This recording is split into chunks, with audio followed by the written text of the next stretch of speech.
l'éducation et la petite enfance, les sujets dont je vais vous parler ce soir, c'est vraiment ça qui m'a poussée à me mobiliser au sein du collectif et auprès de Laurent.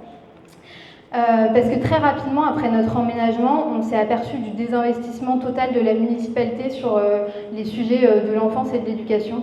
Des écoles complètement délabrées, une insuffisance de moyens et de formation pour les équipes du périscolaire, une insuffisance aussi de places en crèche pour nos enfants.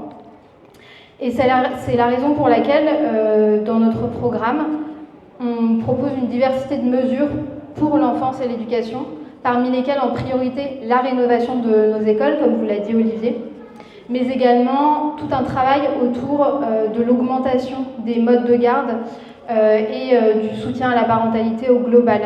Ce travail autour des modes de garde, de l'amélioration des modes de garde de nos enfants, qu'ils concernent la petite enfance ou le périscolaire, qui sont donc les compétences de la ville, ça passe par un travail autour de la valorisation des métiers de la petite enfance. Il faut rendre de nouveau attractifs ces métiers-là pour avoir des professionnels formés et de qualité auprès de nos enfants. On propose également l'ouverture d'une maison de la famille et puis des mesures incitatives à la création de lieux dédiés à la parentalité type café poussette pour rompre l'isolement des parents durant les premières années des enfants.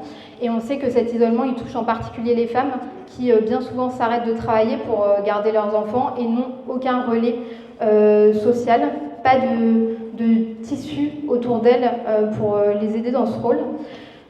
Donc voilà, on a un programme très riche. Il nous faut une politique ivrienne pour l'enfance et c'est ce qu'on vous propose avec notre programme dont vous découvrirez les détails durant le reste de la soirée.